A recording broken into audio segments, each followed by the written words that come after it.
The East India Company wasn't just a trading company, it was a corporate war machine. The first multinational empire, hiding plunder and oppression behind the mask of commerce. 1600. The East India Company is born, a group of English merchants seeking spices and silk. They arrive in India as humble traders, but behind the silks and spices lies a greater ambition empire. What began with cargo ships would soon grow into cannons, armies, and conquest. The company gained the Mughal emperor's favor, securing trading rights. But trade was only the mask. Slowly, through bribes and manipulations, they planted the seeds of empire.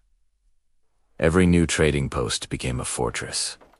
Every partnership, a step toward domination.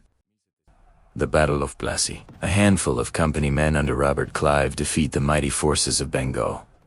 Not with strength, but with betrayal. Indian generals are bought with gold. The Nawab is abandoned, and in a single day, Bengal, the richest province of India, falls into company hands. The victory at Plassey opened the floodgates. Bengal's immense wealth was siphoned to Britain. Company officials grew rich overnight, the infamous nabobs of London. But in India, villages starved while their conquerors feasted. The company had transformed from trader to ruler. Then came 1770.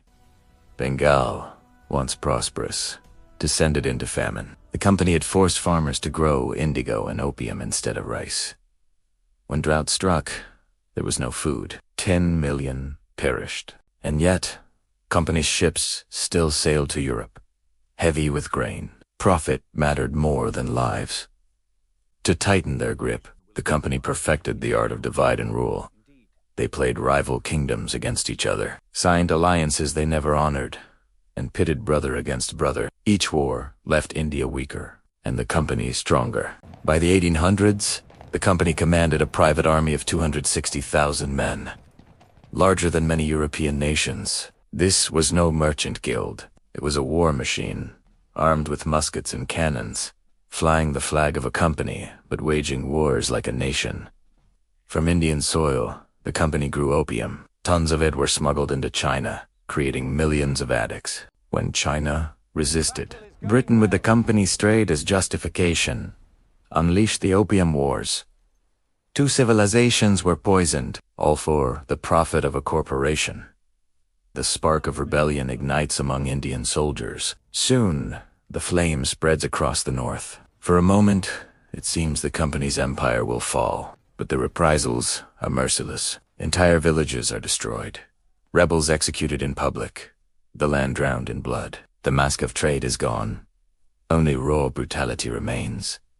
The rebellion shocks the world. Even in Britain, outrage grows. In 1858, the East India Company is dissolved, but its legacy remains. 2 centuries of plunder, famine, and war. India is now ruled directly by the crown.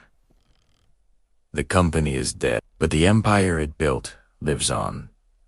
The East India Company called itself a business, but its true story is one of conquest, corruption, and blood. It was the world's first corporate empire, where human lives were sacrificed for profit, and a mask of trade hid the face of tyranny.